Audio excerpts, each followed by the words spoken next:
você tá ali, de repente, numa aula, ou quando você tá ali em grupo, né, conversando com uma pessoa, praticando conversação com uma pessoa, e de repente essa pessoa ali te aponta um erro, né, fala assim, olha, a pronúncia dessa palavra não é assim, ou você tá falando errado. Eu sei que de início você recebe aquilo, aquela crítica, né? Como se fosse, tipo assim, um choque, tipo assim, nossa, meu Deus, tô falando errado, e agora? O que, que eu faço? O inglês não é pra mim, não vou conseguir falar. Eu sei que esse é o primeiro pensamento que você tem. No entanto, você não precisa se chatear por causa disso, tá? Você precisa encarar isso pelo lado bom. Então, por exemplo, às vezes você tá falando com o nativo, às vezes você já está na fase ali que você está conseguindo se comunicar com o nativo, e aí, de repente o nativo vem e te corrige, né, relacionado a ele alguma palavra.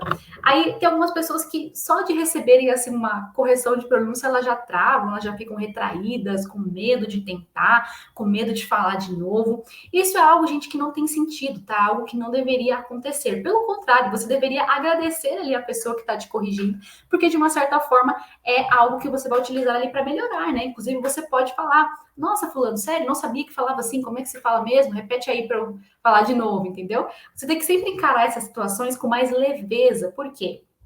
Se você já fica ali julgando as pessoas, tipo assim, nossa, agora, como assim ele corrigiu minha pronúncia, não sei o quê, ele tá falando que eu não consigo falar inglês, que eu sou ruim. Não necessariamente, tá? Você tem que encarar os feedbacks com uma perspectiva mais positiva, porque somente dessa maneira também que você consegue evoluir no seu speaking, tá? Você precisa entender que o inglês ele não é sua língua nativa, então sim, pode ser que você erre ali para pronunciar algumas palavras, mas você estar aberto às correções das pessoas, isso também acaba te ajudando a se aprimorar cada vez mais, né? Então você, como disse, você precisa encarar isso pelo lado bom.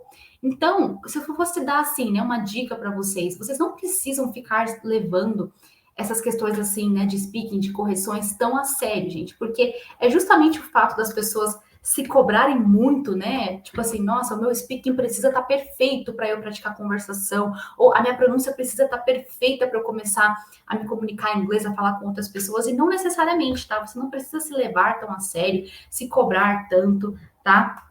E também não precisa cobrar as outras pessoas, sei lá, que você estuda junto, que você pratica conversação, porque, como eu estava falando, o inglês ele não é a sua língua nativa. Então, na verdade, você tem até que se sentir feliz de estar aprendendo algo novo, né? Porque você está desenvolvendo ali um QI a mais para que você consiga aprender, se comunicar em inglês, porque é uma outra língua, tem as suas particularidades e tudo mais. Então, pode ser que quando você estiver ali praticando seu speaking, você tenha dificuldades, isso é perfeitamente normal, mas não precisa ficar se cobrando ali ao ponto de que você tem que exigir uma perfeição sua, né? E também não precisa ficar tão abalado, não precisa já começar a julgar as pessoas na sua mente quando você receber algum tipo de correção, né, relacionada ao seu speaking. Isso pode vir tanto de um professor quanto de um nativo, etc, tá?